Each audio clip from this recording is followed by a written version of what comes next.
of EMS, run, save yourself. Hey, my name's John O'Corey. I'm a physician assistant. I work in the emergency department. However, between the years 2011 and 2017, I was actually an emergency medical technician in the great state of Pennsylvania. This video is about why I decided I had to get out of EMS and just run to the hills and get into something different. Otherwise, I was gonna drive myself crazy. This isn't a video like hating on EMS. I actually loved my time on EMS. I'm even considering like getting my cert again, maybe volunteering, and you know, it was fun. I made some great friends. Still talk to them to this day. Some are still in medicine, others aren't. Yeah. One of the huge factors I had to personally get out of EMS was because of what I saw it do to the other providers. The paramedic who's been a paramedic for 30 years, or the EMT who's been an EMT for 20 some years, and you just see their lifestyle and their attitude. I had EMTs working 80 hours, 90 hours a week so that they could feed their family of 3. And people use that as a badge of honor.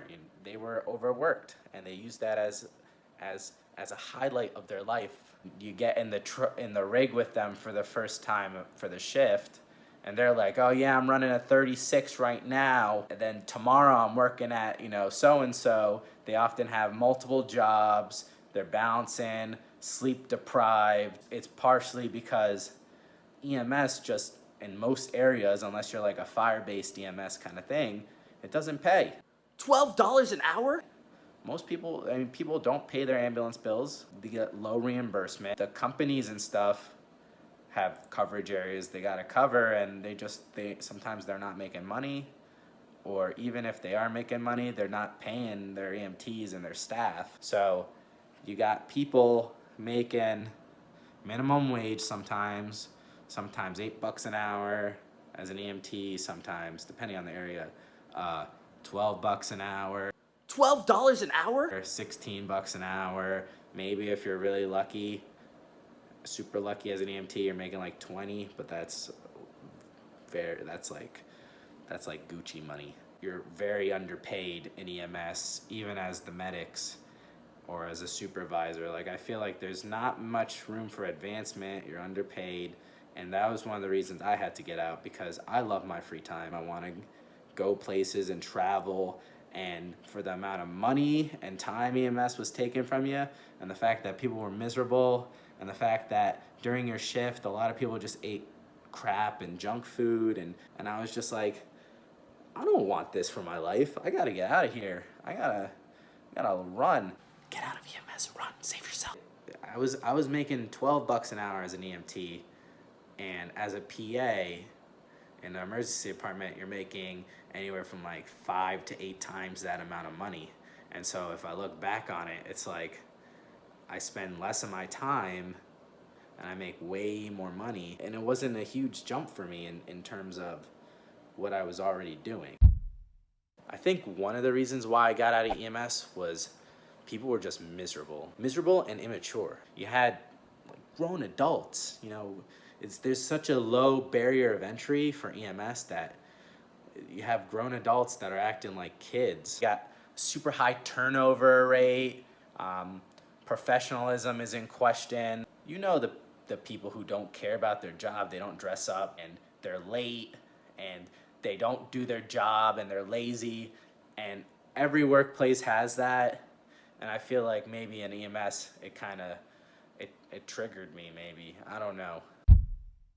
One of the last reasons why I had to kind of get out of EMS was I wanted to do more with patient care. So it really bugged me that I'd see a patient, I'd get a decent amount of history from them, and driving them towards wherever, a hospital, whatever, and then you drop them off and like that's it, and my job ends there.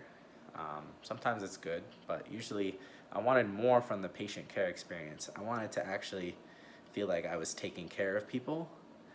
And the last thing was really like in terms of patient care, as an EMT, I felt like I wasn't really doing anything. Like, let's be honest. At times, you are like a glorified Uber. You're sending somebody from point A to point B, and you do 2 sets of vitals on the way, and you just make sure that they don't die, and that's it. And you know, there are some indication there are, you know, if someone gets stung by a bee, and you could give epinephrine or something on scene, or now people are overdosing, so EMS gives Narcan.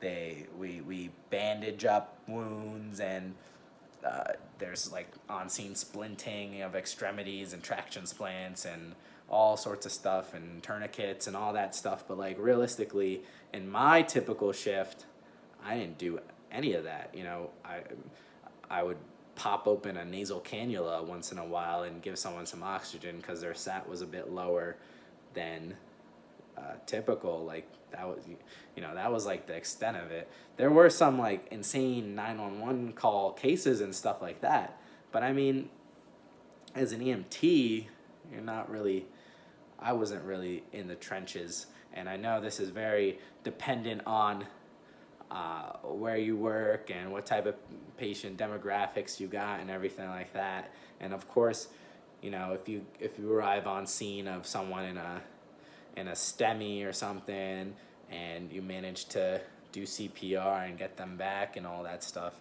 like, yeah, that's very rewarding. But that's not like the typical EMS lifestyle. The typical EMS lifestyle is sporting event standby, posting up on Main Street with the local PD and watching drunk people stumble out the bars, and people getting in fights, older people needing to go to the hospital from retirement communities, and that was like 911 stuff.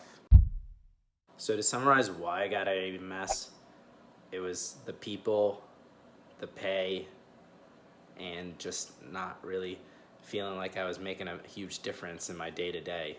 And I feel like now that I'm in the emergency department, obviously the people are 10 times better, the pay is a lot better, and I do feel like I'm making a difference. I know there are some cases that we still manage them and we have to send them upstairs, or they have to get surgery and whatever, and I'm not doing surgery or anything like that, but we still make a difference for a lot of people, and your day kind of is filled with, still filled with interesting cases, and you still get the kind of atmosphere where, you know, every day you never know what's going to come through the door. You get the variety, you still get the 12-hour shifts, you still get the hourly pay and the benefits and everything like that. It's just a lot more bearable.